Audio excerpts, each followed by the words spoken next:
Basic accounting terms that is chapter 2 of +1 accountancy. इसके total 3 lectures को हम record और अपलोड कर चुके हैं। आज के इस क्लास में हम लोग इसके चौथे लेक्चर को रिकॉर्ड और अपलोड करेंगे और कोशिश करेंगे कि ये चैप्टर आज इसकी जो भी थ्योरी है, सभी डेफिनेशंस इस लेक्चर में आज हमारी कवर हो जाए। तो मैं आपको पहली ये जो आप अभी स्क्रीन पर स्लाइड्स देख रहे हैं, ये सारे के सारे टॉपिक मैं आपको पहले लेक्चर में कवर कर चुका हूं, जिसमें हमने देखा था एंटिटी क्या है, बिजनेस की ट्रांजैक्शन क्या है, event, account, capital, drawings, liabilities की क्लासिफिकेशन, एसेट्स की क्लासिफिकेशन। फिर उसके बाद हम लोगों ने सेकंड और थर्ड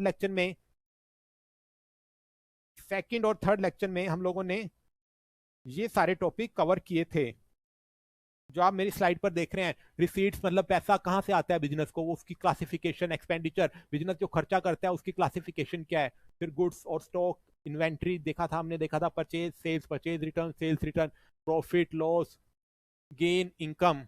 अब हम इससे आगे से जो अब ये स्लाइड देख रहे हैं, आज के इस लेक्चर में ये सारे के सारे टॉपिक कवर करने की कोशिश करेंगे। हम देखेंगे डेटर्स क्या होते हैं और ट्रेड रिसीवेबल्स, इनके बीच में डिफरेंस क्या होता है, क्रेडिटर्स और ट्रेड पेएबल्स में क्या डिफरेंस होता है, बिल्स रिसीवेबल्स और बिल्स पेएबल्स क्या होता है, डिस्काउंट और रिबेट क्या होता है, कॉस्ट एंड वाउचर। फिर ये 14 पॉइंट पर आप देख रहे हैं book value, books of account, debts, depreciation, entry, solvent and insolvent. ये सारी छोटी छोटी डेफिनेशन हम कवर करेंगे।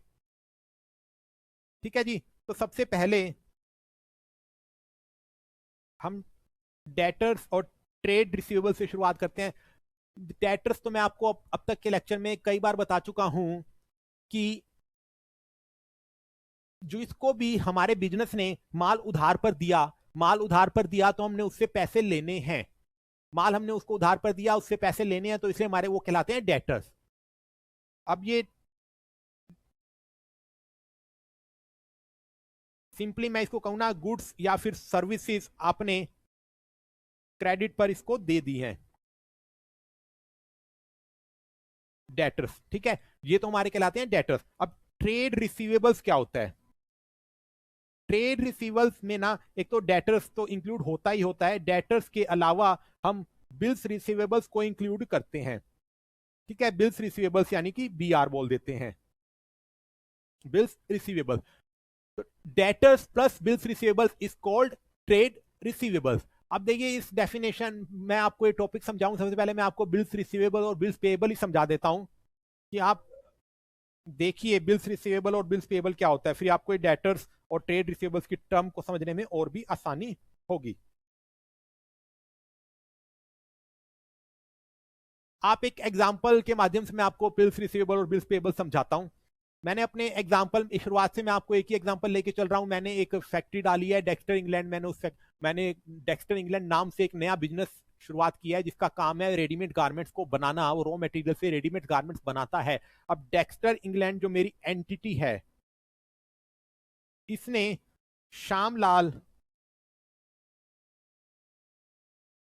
श्यामलाल को माल उधार पर दिया। श्यामलाल इसके पास, डेक्स्टर इंग्लैंड के पास आया और कहता है जी मैं नई नई दुकान खोल रहा हूँ रेडीमेड गारमेंट्स की, आप मुझे अपना कुछ माल उधार पर दे दीजिए, मैं 2 से 3 महीने बाद आपको पैसे लौटा दूंगा। तो डेक्स्टर इंग्लैंड ने श्यामलाल को कुछ माल उधार पर दिया। ठीक है जी। तो डेक्स्टर इंग्लैंड यहाँ पर कौन हो गया? सेलर। उसने माल बेचा। और श्यामलाल क्या हो गया यहाँ पे? परचेजर। सेलर को मैं और क्या बोल देता हूं? मैं वेंडर और बोल देता हूं। ठीक है। और आज से श्यामलाल मेरे लिए क्या हुआ? डेटर कहलाया। डेटर क्यों कहलाया? क्योंकि मैंने श्यामलाल को माल उधार पर दिया, तो मैं ये श्यामलाल के लिए डेटर लिख देता हूं। और क्या हुआ? अब देखिए क्या होगा।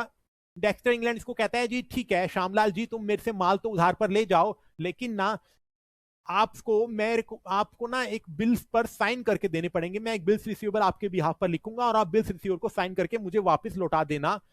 ठीक है जी। तो वो बिल्स रिसीवेबल डेक्स्टर इंग्लैंड लिखेगा और श्यामलाल साइन करके डेक्स्टर इंग्लैंड को पकड़ा देगा। इस बिल्स रिसीवेबल से फायदा क्या होगा? कल को श्यामलाल पैसे देने से मना कर जाता है, कुछ चोरी चकारी उसके मन में आ जाती है, तो वो डेक्स्टर इंग्लैंड कल को कोर्ट में जाकर के बिल्स रिसीवेबल पेश कर सकता है और कहेगा जी देखो जी श्यामलाल ने खुद साइन करके दिए हुए हैं और उसने कहा हुआ है कि मैं आपको 2 से 3 महीने में पैसे लौटा दूंगा। तो श्यामलाल ने खुद साइन करके दिए हुए हैं, तो वो बिल्स रिसीवेबल मेरे लिए एक एडिशनल प्रूफ हो जाता है डेक्स्टर इंग्लैंड के लिए। डेक्स्टर इंग्लैंड कल को श्यामलाल के अगेंस्ट कोर्ट में जा सकता है।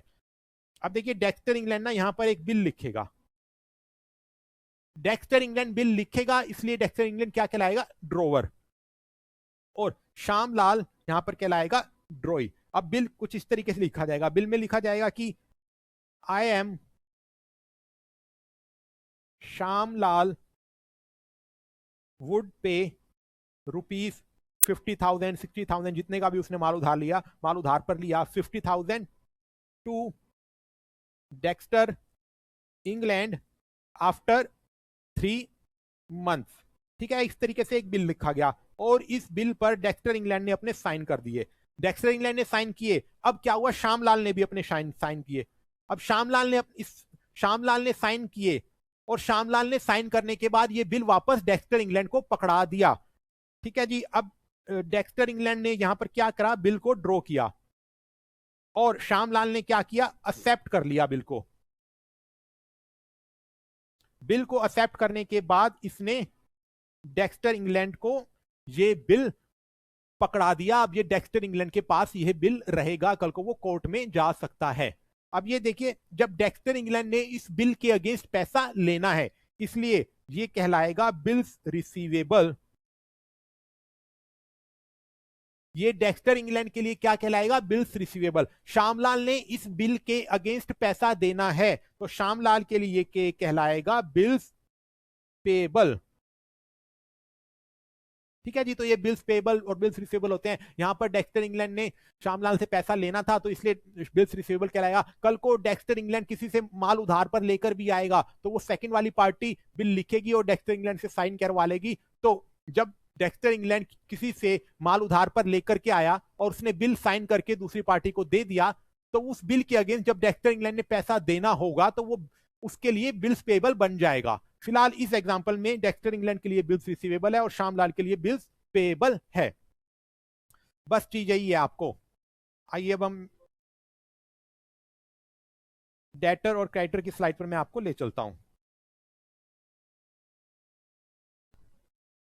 ठीक है जी, तो बस यही है, डेटर्स और ट्रेड रिसीवेबल में अंतर इतना ही है। जब हम किसी डेटर से बिल ले लेते हैं तो वो बिल लेने के कारण बिल्स रिसीवेबल और डेटर्स दोनों की दोनों टर्म्स जो इंक्लूड होती हैं वो ट्रेड रिसीवेबल में इंक्लूड हो जाती हैं। डेटर्स में सिर्फ डेटर इंक्लूड होते हैं, ट्रेड रिसीवेबल में डेटर्स प्लस बिल्स रिसीवेबल दोनों के दोनों इंक्लूड होते हैं। अब इसकी थ्योरी पढ़ते हैं। कह रहा है जी, the term debtors and bills receivables are often used interchangeably but these are not always synonymous, let's see their difference. कह रहा है जी, इन दोनों टर्म को एक साथ यूज कर देते हैं, एक की जगह दूसरी टर्म यूज कर देते हैं, लेकिन वो हमेशा सिमिलर नहीं होती, इनके बीच में छोटा सा अंतर होता है और वो अंतर इस तरीके से है। The term debtors refers to those persons और an entity to whom goods have been sold or services rendered on credit and payment has not been received from them। यही कह रहा है जी, वो लोग, वो पर्सन्स या वो एंटिटी जिसको आपने माल तो उधार पर दे दिया लेकिन उससे अभी पैसा आना बाकी है, अभी पैसा नहीं आया है, तो वो पर्सन और वो एंटिटी डेटर्स कहलाते हैं। अब ये एग्जांपल दे रहा है, कह रहा है जी, for example if goods worth ₹5 lakh have been sold to Mohan on credit, he will continue to remain as debtor of business as long as he doesn't make the full payment। जब तक आपने 5 लाख रुपए के गुड्स मोहन को उधार पर तो बेच दिए और मोहन आपका डेटर कहलाएगा, मोहन आपका डेटर कहलाएगा जब तक वो आपकी पूरी 5 लाख की पेमेंट को नहीं लौटा देता, तब तक मोहन आपका डेटर कहलाएगा। अब देखते हैं जी, trade receivables. The term trade receivables refers to the amount receivable on account of goods have been sold or services rendered on credit and payment have not been received from them। बिल्कुल सही, बिल्कुल उसने debtors वाली बात की है। Debtors के लिए तो उसने जो टर्म यूज करी थी, कह रहा था हम पर्सन या एंटिटी को डेटर्स बोलते हैं, लेकिन ट्रेड रिसीवेबल्स में हमने जो पैसा लेना होता है उस पैसे को हम ट्रेड रिसीवेबल्स बोलते हैं। देखिए, अभी आपको एक चीज बता दूं, मैंने जो ये लैंग्वेज यूज की है ना, ये सभी की सभी बुक, चाहे डीके गोयल की बुक हो, चाहे टीएस ग्रेवाल की बुक हो, चाहे पीएस तुलसीएन की बुक हो, चाहे इवन आपकी एनसीईआरटी की टेक्स्ट बुक हो, वो यही टर्म्स यूज करती हैं। तो मैंने सेम टर्म्स रखी है, मैंने अपनी तरफ से इसमें मिक्स नहीं किया है। तो वो जो टर्म्स, जो डेटर्स, जो लैंग्वेज यूज कर रही है, डेटर्स को तो बोल रही है वो पर्सन और वो एंटिटी आपके डेटर्स कहलाते हैं, और ट्रेड रिसीवेबल्स के लिए अमाउंट रिसीवेबल, जो पैसा आपने लेना है वो आपका ट्रेड रिसीवेबल्स कहलाता है। बाकी सारा सेम चीज है, चाहे वो पर्सन आपने उसको माल उधार पर दिया है तो वो पर्सन आपके डेटर कहलाया, और जिसको आपने माल उधार पर दिया है उसको 5 लाख 4 लाख रुपया, वो 4 लाख 5 लाख जितने का भी अमाउंट है वो आपका ट्रेड रिसीवेबल्स कहलाएगा।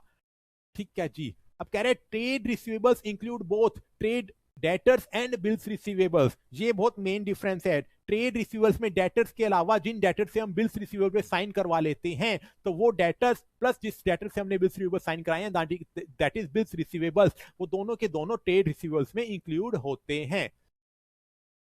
ठीक है जी। अब ये कह रहा है डेटर्स के लिए it is recorded on the balance sheet as a current asset reflecting the expected cash inflow from customers। ये मैं आपको बहुत प्यार बता चुका हूं, मैं एक बार फिर से बता देता हूं। जब हम बिजनेस अपनी बैलेंस शीट बनाता है, बैलेंस शीट के राइट हैंड साइड में वो एसेट्स लिखता है। एसेट्स मतलब कि क्या, बिजनेस की प्रॉपर्टीज। प्रॉपर्टीज के अलावा जब मैंने आपको एसेट की डेफिनेशन पढ़ाई थी तो मैंने आपको बहुत ही क्लियरली बताया था, प्रॉपर्टीज के अलावा जिससे भी आपने पैसा लेना होता है, यानी कि जिससे भी आपने पैसा लेना होता है वो आपकी एसेट साइड में कहलाते हैं, एसेट साइड में रिकॉर्ड होते हैं। तो जब हम बैलेंस शीट बनाते हैं तो डेटर्स का जितना भी अमाउंट होगा ना, वो सारा का सारा अमाउंट हम एसेट साइड्स में लिखेंगे। बिल्स, इसके अलावा जो ट्रेड रिसीवेबल्स हैं, ट्रेड रिसीवेबल्स के लिए बोल रहा है it is the also it is recorded on the balance sheet as a current assets reflecting the expected cash inflow from customers। Debtors के अगेंस्ट भी आपने पैसा लेना है, ट्रेड रिसीवेबल्स के अगेंस्ट भी आपने पैसा लेना है, तो चाहे आप डेटर्स हों चाहे आपके ट्रेड रिसीवेबल्स हों, वो दोनों के दोनों आपके एसेट साइड में लिखे जाते हैं, इनसे आपने पैसा लेना होता है। ठीक है जी। ये इसी पॉइंट में इसने यही बताया है। अब देखिए ये एग्जैक्टली में लिखे कैसे जाते हैं, मैं आपको थोड़ा सा और बता देता हूं। जब हम बैलेंस शीट बनाना सीखेंगे ना तो हम देखेंगे कि हम यहां पर ना एक ट्रेड रिसीवेबल्स का हेड बनाएंगे।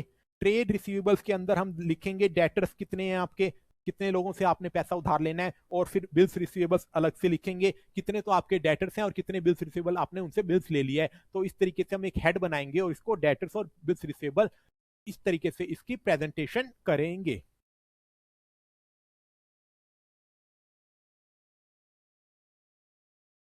अब देखिए, अब मैंने आपको जब ये टर्म्स बताई है ना, मैंने बड़ा ही इस पर फोकस किया हुआ है कि डेटर्स या ट्रेड रिसीवेबल्स वो लोग हैं या वो अमाउंट हैं जिसको हमने गुड्स और सर्विसेज उधार पर दी है, गुड्स और सर्विसेज उधार पर दी है। जिनको हमने गुड्स और सर्विसेज उधार पर दी है वही लोग या फिर उनसे उनसे मिलने वाला पैसा ही आपका डेटर्स और ट्रेड रिसीवेबल्स कहलाता है।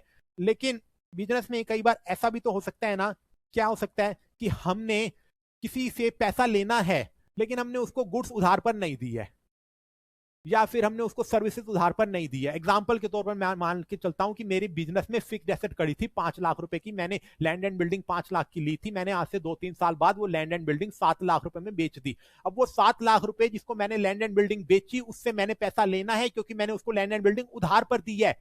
ठीक है, वो कह रहे हैं मैं आपको 3-4 महीने में 6 महीने में पैसा लौटा दूंगा, 1 साल में पैसा लौटा दूंगा, लेकिन वो मेरे डेटर्स और वो मेरे बिल्स रिसीवेबल्स नहीं कहलाएंगे क्योंकि मैंने उनसे गुड्स और सर्विसेज उधार पर नहीं दी है। तो वो मेरा जिससे मैंने पैसा उधार पर, जिससे मैंने पैसा लेना तो है लेकिन उसको मैंने गुड्स और सर्विसेज उधार पर नहीं दी है, फॉर अदर रीजन मैंने उनसे पैसा लेना है। अदर रीजन क्या है, मैंने उनको फिक्स्ड एसेट उधार पर दी है। तो उनको मैं क्या बोलूंगा, उनके लिए मैं टर्म यूज करूंगा अकाउंट्स रिसीवेबल। ठीक है जी, अकाउंट्स रिसीवेबल।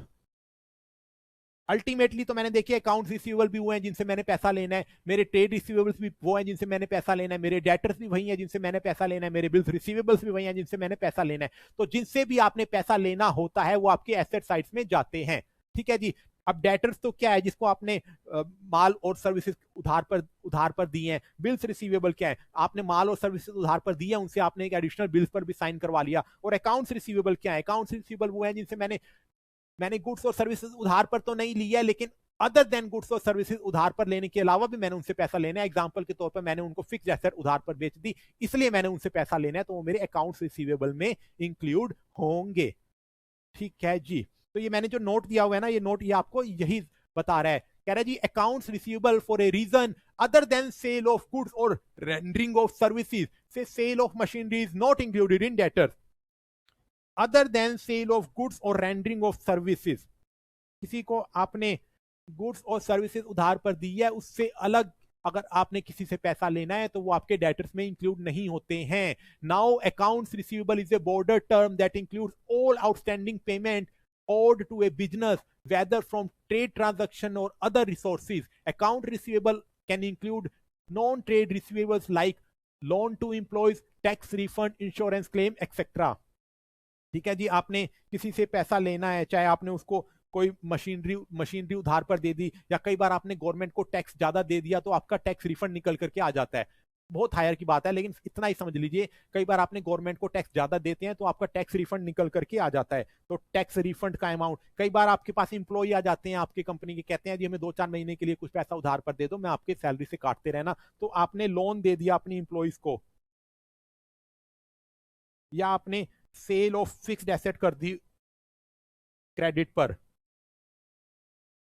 तो ये सारी की सारी जो आपने जो पैसा लेना है, ये सारे के सारे लोग, ये सारे के सारे अमाउंट अकाउंट रिसीवेबल में आते हैं.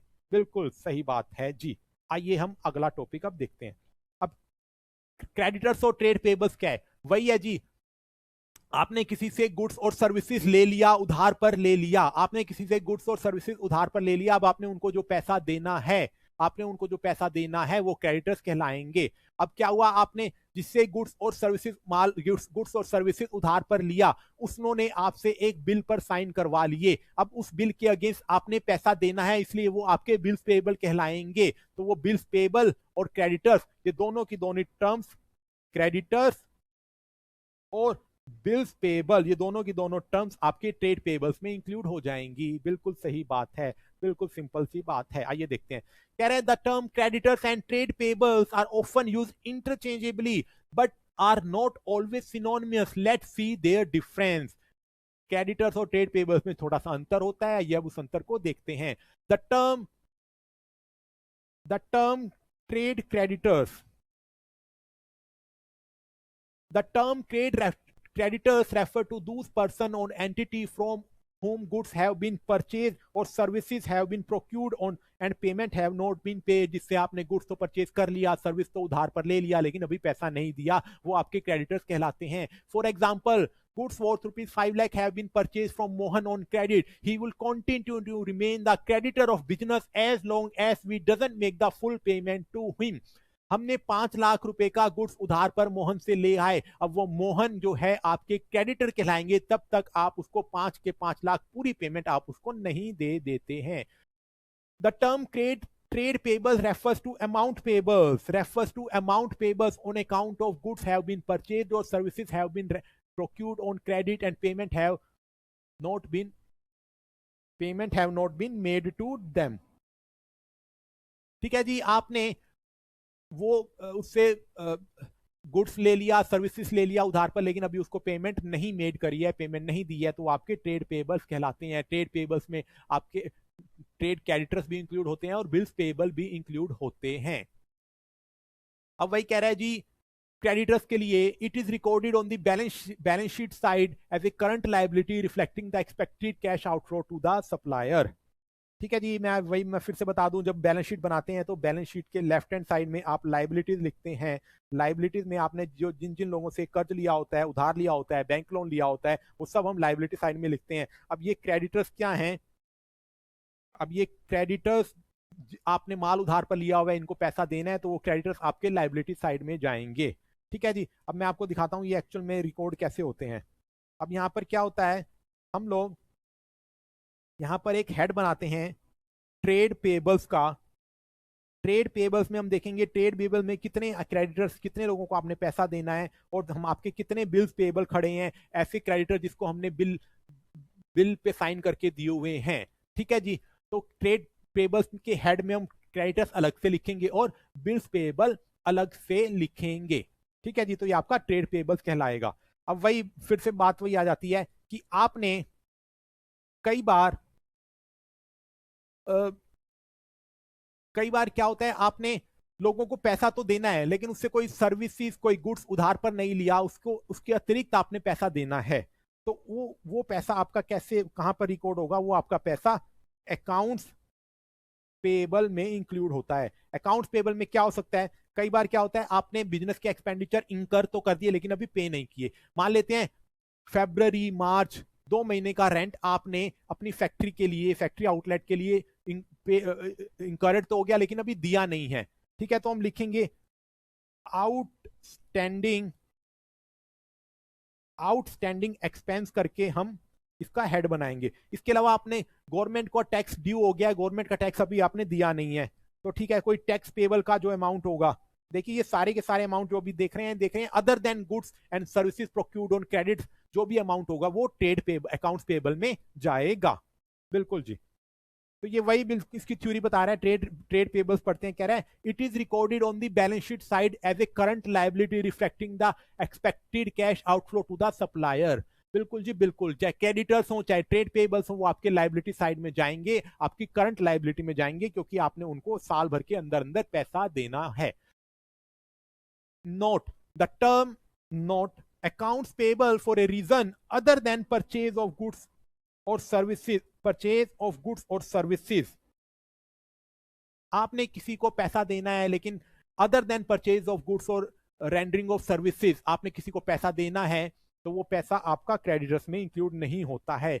Now accounts payable is a broader term that includes all outstanding payment owed by business whether from trade transaction or other sources. Accounts payable can include non-trade payables like loan repayments, outstanding payments, etc. ठीक है जी, कोई आपने loan repayment करना है, कोई आपने outstanding expenses के तौर पर पैसा देना है, वो सारे के सारे आपके अकाउंट्स पेएबल में जाता है। ठीक है जी, तो ये बिल्स रिसीवेबल और बिल्स पेएबल मैं आपको पढ़ा चुका हूं, मैं आपको इसका प्रैक्टिकल बता चुका हूं, इसकी थ्योरी अब पढ़ लेते हैं। कह रहा है जी ये bills receivable is a bill of exchange drawn by vendor herein called drawer on customer और डेटर्स हेयरइन कॉल्ड ड्रोई। ठीक है जी, मैं फिर से यहां पर लिख देता हूं। सेलर होता है यहां पर परचेजर होता है, यहां पर वेंडर होता है, इसको हम कस्टमर भी बोल देते हैं। ठीक है जी, और ये जो होता है सेलर जो होता है बिल ड्रॉ करता है, इसलिए ड्रोवर कहलाता है, और जो परचेजर जो होता है बिल पर साइन करता है वो ड्रॉई कहलाता है। ठीक है जी, सेलर बिल को ड्रॉ कर रहा है और परचेजर यहां पर बिल को एक्सेप्ट कर रहा है। ठीक है, एक्सेप्ट करने के बाद वो फिर से सेलर को बिल दे देगा साइन करने के बाद, तो वो सेलर के लिए बिल्स रिसीवेबल बन जाएगा, परचेजर के लिए बिल्स पेएबल बन जाएगा। तो ये वही कह रहा है, a bills receivable is a bill of exchange drawn by vendor herein called drawer on its customer that is debtors herein called drawee. ठीक है जी, परचेजर को हम डेटर भी बोल सकते हैं, कस्टमर भी बोल सकते हैं, ड्रॉई भी बोल सकते हैं, कुछ भी बोल सकते हैं, सारी की सारी टर्म्स बता रहा है। when a drawee debtor accepts the bill by way of endorsement sends it back to the drawer। देखिए जब यहां पर क्या होता है, परचेजर बिल पर साइन करने के बाद वापस सेलर को दे देता है, तो इस प्रोसेस को एंडोर्समेंट की प्रोसेस बोली जाती है। ठीक है जी, बिल किसने ड्रा करा, सेलर ने, बिल साइन किसने करा, परचेजर ने, डेटर ने, और बिल साइन करने के बाद उसने बिल वापस किसको दे दिया, सेलर को। ये प्रोसेस क्या कहलाई, ये प्रोसेस जो होती है एंडोर्समेंट की प्रोसेस कहलाती है। तो ये वही बता रहा है, when a drawee debtor accepts the bill by way of endorsement and send it back to the drawer vendor. अब जब उसने बिल एक्सेप्ट करके वापस ड्रोवर को दे दिया तो it becomes a bills receivable for the drawer, drawer के लिए बिल्स रिसीवेबल बन गया, as money is receivable for him, क्योंकि उसने मनी पैसा लेना है। It becomes a bills payable for the drawee, drawee जिसने बिल को एक्सेप्ट करा था उसके लिए मनी वहां पर बिल्स पेएबल बन जाएगा, क्योंकि उसने बिल इस बिल के अगेंस्ट पैसा देना है। It serve as a proof of debt, ये उधार का एक प्रूफ होता है, इस प्रूफ को लेके कल को आप कोर्ट में जा सकते हैं। The amount will be receivable to the drawer on a specified date mentioned in the bill. ठीक है जी, जो भी स्पेसिफाइड डेट मेंशन की जाएगी उस बिल के अंदर, उस स्पेसिफाइड डेट को जिसने बिल ड्रॉ करा होगा, सेलर जो होगा, उसको पैसा मिल जाएगा। The drawer can make the following use of A bill of exchange. अब ये देखिए थोड़ी हायर लेवल की बात है, फिर भी आप वो मैं थोड़ा सा आइडिया देकर के छोड़ देता हूं। He can retain the bill till maturity and collect the money from the drawee. कह रहा है जी जिसने बिल लिखा है, जो सेलर है, वो चाहे तो 3-4 महीने तक वो अपने पास बिल रखेगा और 3-4 महीने के बाद ड्रॉई से पेमेंट कलेक्ट कर लेगा। और क्या कर सकता है, और कह रहा है जी he can endorse the bill in favour of creditor. अब उसने कल को उसके कोई क्रेडिटर होंगे जिसको पैसा देना होगा, वो कह रहा है जी वो अपने क्रेडिटर को कहेगा जी मेरे पास पैसा तो नहीं है लेकिन मैंने ना किसी से बिल लिखवा के रखे हुए हैं, आप ये बिल ले जाइए और मेरे से पैसा लेने की बजाय आप उस आदमी से अपने आप पैसा ले लीजिएगा। ऐसा मार्केट में चलता है। सुनने में अजीब लग रहा होगा लेकिन ऐसा मार्केट में चलता है। अब सेलर ने क्या करा, सेलर कहता है जी मेरे क्रेडिटर जो है जिनको मैंने पैसा देना है, मैंने अपने क्रेडिटर को पैसे ना दे करके बिल्स रिसीवेबल पकड़ा दिए और मैंने अपने क्रेडिटर को कहा कि मैंने जिनसे पैसा लेना है आप 3 महीने बाद अपने आप उनसे डायरेक्टली पैसा ले लीजिए। ठीक है जी, तीसरे पॉइंट को आप छोड़ दीजिए, हम आगे चलते हैं। अब हमारी जो आगे की टर्म है कह रहा है डिस्काउंट और रिबेट। पहले हम डिस्काउंट देखते हैं। डिस्काउंट क्या है? डिस्काउंट एक टर्म है जो आप लोगों ने बहुत बार सुनी होगी, कोई आपके लिए नई टर्म नहीं है। अब लेकिन डिस्काउंट जो होते हैं ना, डिस्काउंट दो तरीके के होते हैं। एक तो होता है ट्रेड डिस्काउंट।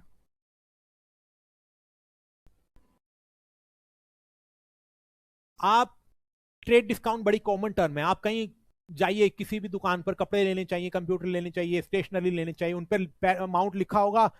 मान लेते हैं मेरे पास कोई रेडीमेड गारमेंट्स है, और ये रेडीमेड गारमेंट्स क्या, मेरे पास ये फोन पड़ा है, इसका आप एमआरपी चेक करेंगे ना, इसके एमआरपी लिखा होगा 70,000, हो सकता है 80,000 जो फिर लिखा होगा, लेकिन आप लेते हैं तो हम आपको 25% डिस्काउंट पर देंगे। जो भी डिस्काउंट आपको एमआरपी पर मिलता है या फिर उनकी कैटलॉग पर मिलता है, कैटलॉग क्या, जो उनकी प्राइस की लिस्ट होती है, प्राइस लिस्ट को कैटलॉग बोलते हैं, सिंपल सी बात है। तो उस एमआरपी पर या कैटलॉग लिस्ट पर, जब जो भी प्राइस लिस्ट पर जो आपको डिस्काउंट मिलता है ना, वो डिस्काउंट हमेशा ट्रेड डिस्काउंट कहलाता है।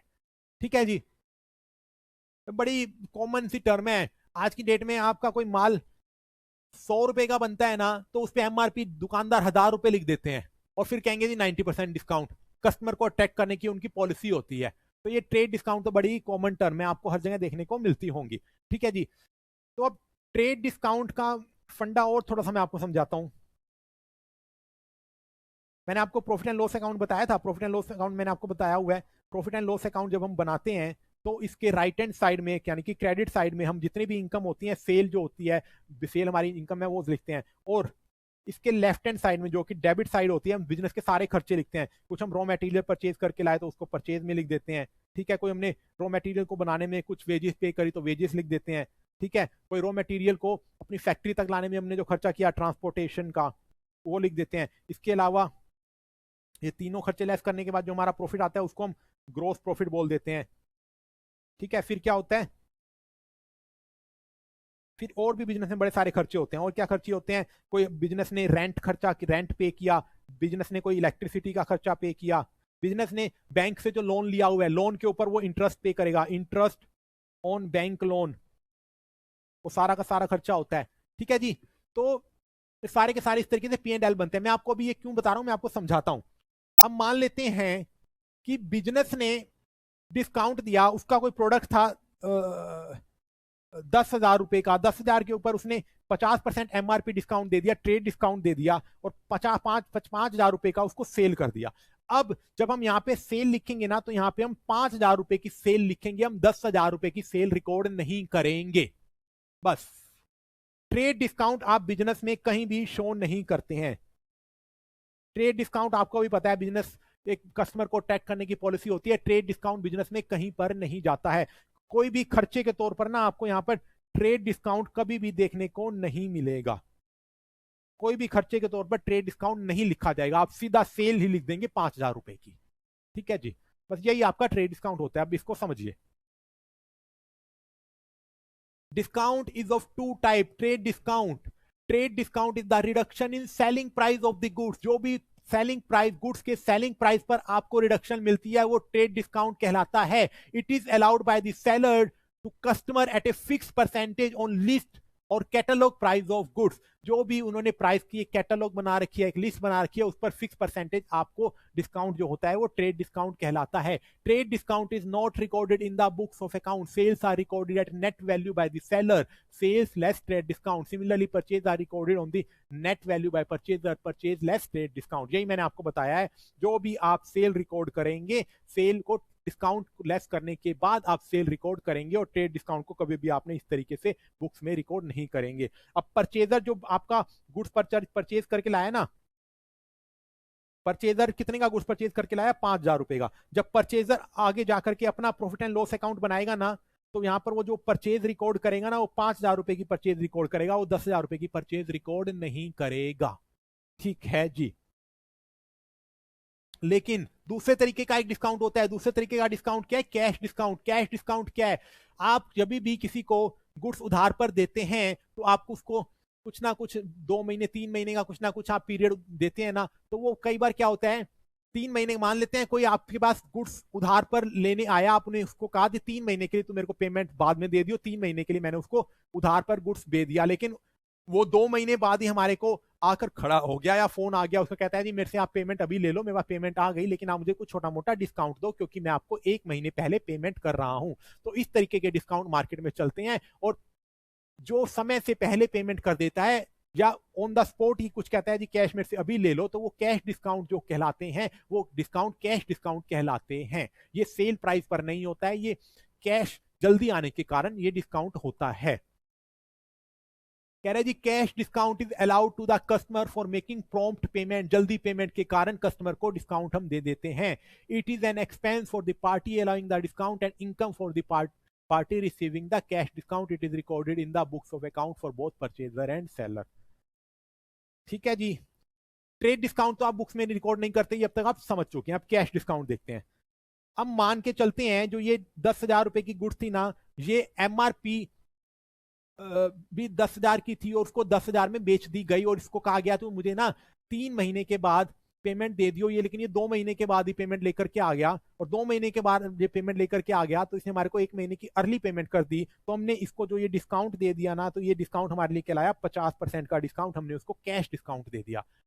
ठीक है जी। 50% डिस्काउंट थोड़ा कैश डिस्काउंट के तौर पर ज्यादा है, लेकिन इसको आप इग्नोर कीजिए।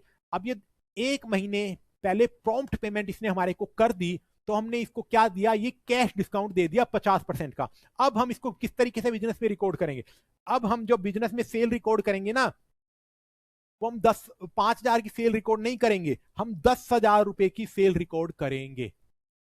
ठीक है जी। अगर ये ट्रेड डिस्काउंट होता तो हम 5,000 रुपए की सेल रिकॉर्ड करते, लेकिन ये कैश डिस्काउंट है, इसलिए हम सेल को कैश डिस्काउंट रिकॉर्ड, सेल की सेल पूरी अब 10,000 रुपए की रिकॉर्ड करेंगे। और जो ये 5,000 रुपए का आपने इसको जो डिस्काउंट दिया ना, इस डिस्काउंट को हम यहाँ पर प्रॉफिट एंड लॉस के डेबिट साइड में एक एक्सपेंस की तरह यहाँ पर हम कैश डिस्काउंट के तौर पर 5,000 रुपए खर्चे के तौर पर डालेंगे।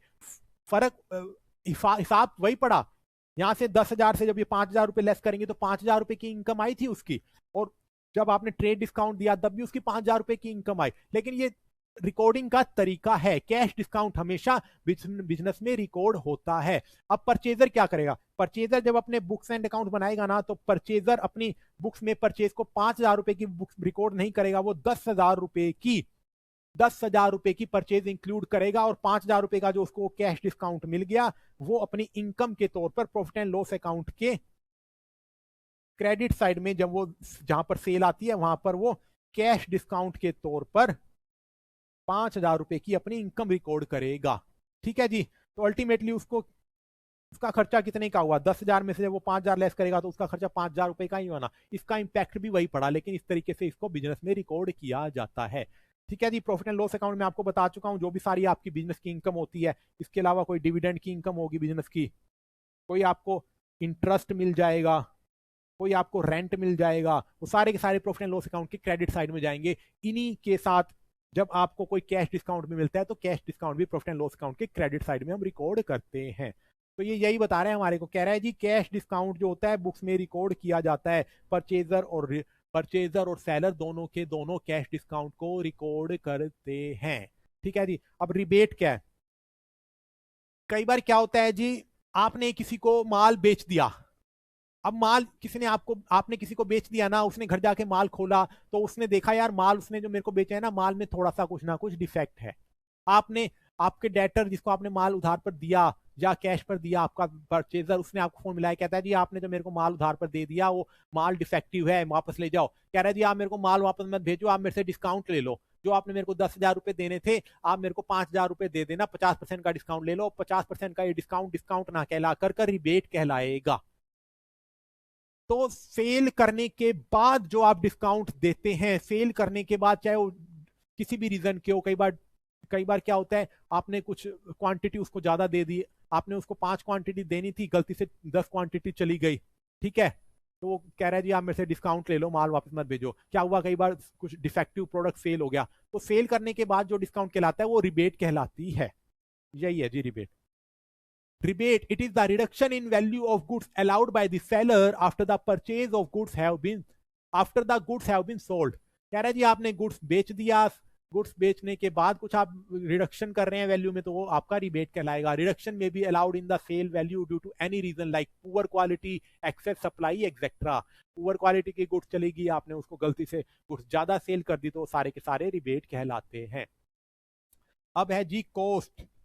कॉस्ट क्या होती है? किसी भी प्रोडक्ट को बनाने में जो खर्चा आता है वो आपकी कॉस्ट कहलाती है।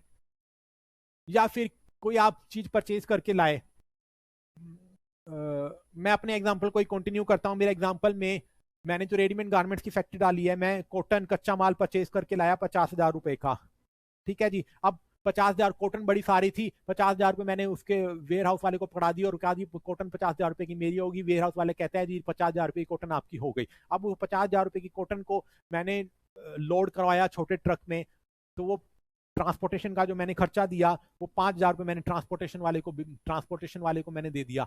अब ये जो मेरा टोटल खर्चा आया ना, ये मैं कहूंगा जी जो कॉटन की मेरी कॉस्टिंग आई, टोटल की जो मेरी कॉटन परचेज करने की जो मेरी कॉस्टिंग आई, वो 50,000 प्लस 5,000 55,000 रुपए की मेरी कॉस्टिंग आई। ये मेरी कॉस्ट कहलाएगी। अब मैं आ जाता हूँ फिनिश्ड गुड्स पे।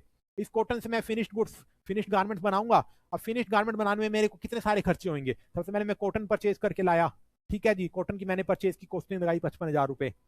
फिर मैंने इनको कॉटन से फिनिश्ड गारमेंट बनाने के लिए जो मैंने इंप्लॉय रखे हुए हैं उनको मैंने कुछ वेजेस पे करी, ठीक है जी। फिर मैंने पूरी बिल्डिंग जो रेंट पर ली हुई है उस बिल्डिंग का रेंट पे करूंगा। फिर मैं बिल्डिंग का इलेक्ट्रिसिटी पे करूंगा। फिर मैंने बैंक लोन लिया हुआ है, बैंक लोन जो मैंने लिया हुआ है, बैंक लोन वालों को मैं कुछ इंटरेस्ट पे करूंगा। तो ये सारे के सारे जो मेरे खर्चे आएंगे ना फिनिश्ड गुड्स को बनाने में, एक्सपेंडिचर जो होंगे, तो ये सारे के सारे खर्चे मैं टोटल करूंगा और फिर मैं कहूंगा मेरी जो फिनिश्ड गुड्स बनाने की कॉस्टिंग XYZ अमाउंट निकल करके आई, ठीक है जी। तो ये कॉस्टिंग क्या है? किसी चीज को बनाने में जो खर्चा हुआ, किसी चीज को परचेज करने में जो खर्चा हुआ, वो टोटल की टोटल आपकी कॉस्टिंग कहलाती है।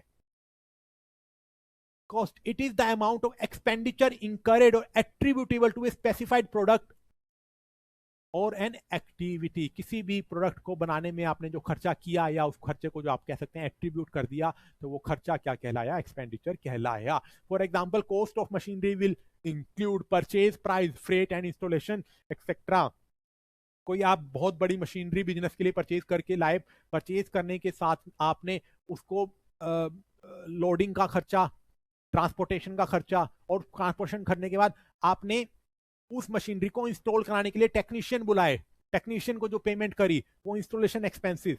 तो जब हम बिल्डिंग की कॉस्टिंग निकालेंगे ना, तो सिर्फ ऐसा जो 50,000 हमने बिल्डिंग की कॉस्टिंग वाले को पे किए वो भी इंक्लूड करेंगे, फिर जो ट्रांसपोर्टेशन वाले को 5,000 रुपए इंक्लूड पे किए वो भी पे इंक्लूड करेंगे, फिर मान सकते हैं हमने टेक्नीशियन को 2,500 रुपए जो पे करे वो भी इंक्लूड करेंगे। टोटल ये हमारी 57,500 जो अमाउंट निकल के आया, जो एक्सपेंडिचर निकल के आया, वो हम कहेंगे इतने की हमारी मशीनरी की कॉस्ट पड़ी है। जब मशीनरी की कॉस्ट कैलकुलेट करेंगे तो ये मशीनरी की कॉस्ट हमारी 57,500 इंक्लूड होगी। Further, the expenditure incurred may be actual or notional. Notional expenditure is a conceptual or deemed to have been incurred for rent of owned factory, interest on capital, etc. ठीक है जी। देखिए मैंने आपको बताया है कि अब देखिए थोड़ा सा और विजुअलाइज करिए।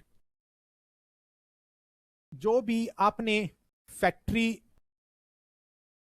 रेंट पर ली हुई है, फैक्ट्री में आपने ना बड़ी सारी चीजें हैं। एक तो एक सेगमेंट में तो आप क्या करते हैं, इंप्लॉइज हैं वो सिर्फ कॉटन से फिनिश्ड गुड्स बना रहे हैं। एक सेगमेंट फैक्ट्री में आपने फैक्ट्री का आउटलेट बनाया हुआ है जिसमें आप कपड़े बेचते हैं। एक और सेट में आपने फैक्ट्री का एडमिन डिपार्टमेंट बनाया हुआ है जिसमें सारा एडमिनिस्ट्रेशन का काम चल रहा है। एक और सेक्शन में आपने फैक्ट्री में मैनेजमेंट या फिर मैनेजमेंट का रूम बना हुआ है जहां पे मैनेजमेंट बैठती है, मैनेजमेंट सारे डिसीजन लेती है। तो फैक्ट्री का जो रेंट है ना टोटल 50,000 रुपया इन 4 भागों में डिवाइड होगा, ठीक है जी। 12,500 लगभग जो भी आएगा तो इन 4 भागों में डिवाइड होगा। तो जब अब मैं यहाँ पे फिनिश्ड गुड्स, जब फैक्ट्री जहां पर मैं रॉ मटेरियल से फिनिश्ड गुड्स बना रहा हूं, तो मैं ना तो ये 12,500 का 12,500 का मैंने जो रेंट इसमें इंक्लूड कराना, तो मैं 12,500 का रेंट बिजनेस मैं फिनिश्ड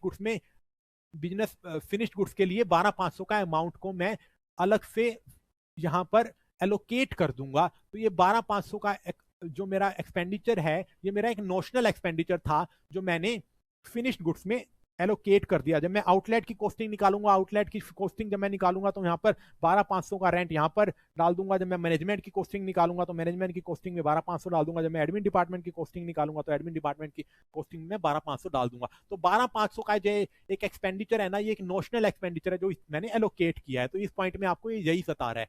बाकी हम जब प्रैक्टिकल क्वेश्चन करेंगे तो और डिटेल में करेंगे। फिलहाल एक ब्रॉड व्यू में आप समझ लीजिए इस तरीके के नोशनल एक्सपेंडिचर होते हैं और इस तरीके के नोशनल एक्सपेंडिचर जो होते हैं एलोकेट किए जाते हैं। अब देखते हैं जी वाउचर क्या होता है।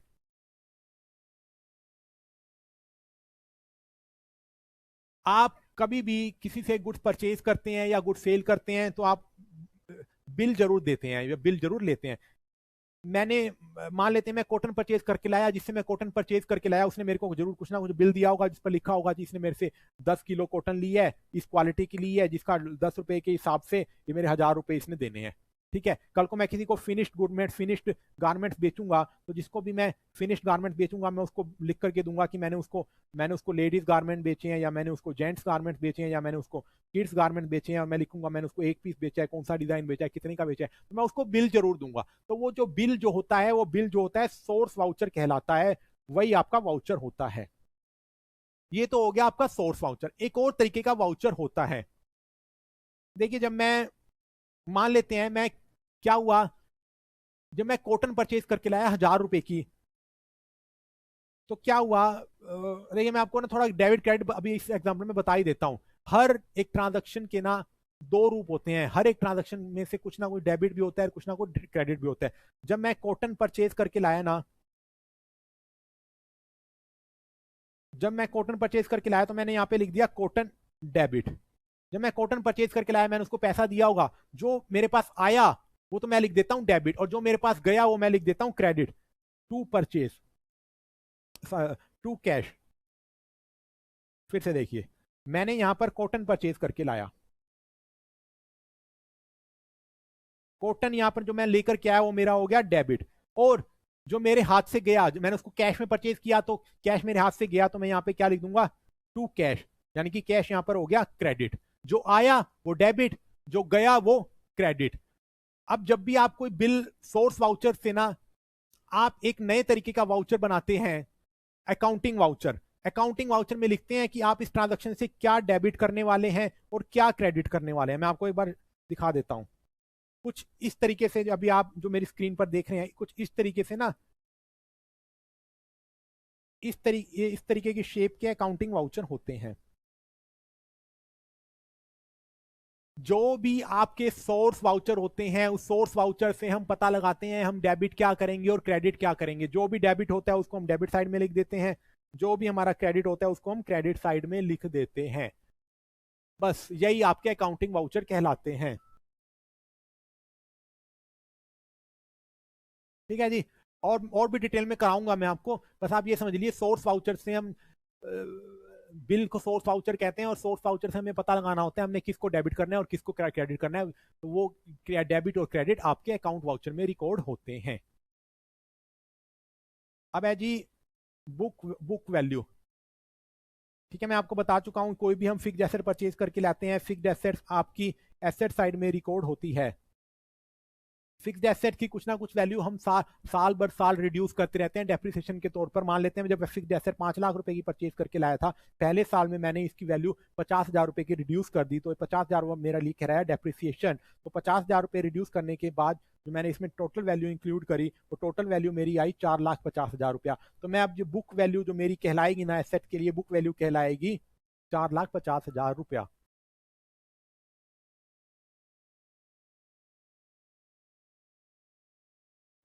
तो यही आपकी बुक वैल्यू है। कह रहे हैं this is the amount at which asset appear on the books of account that is costless depreciation.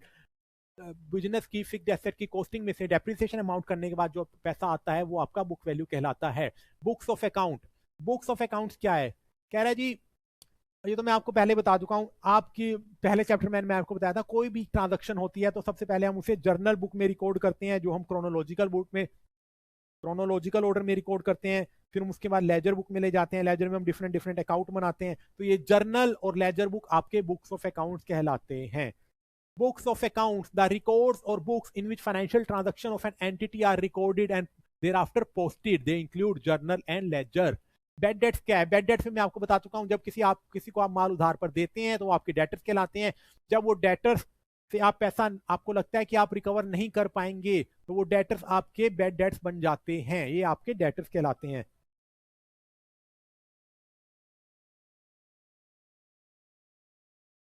ठीक है जी।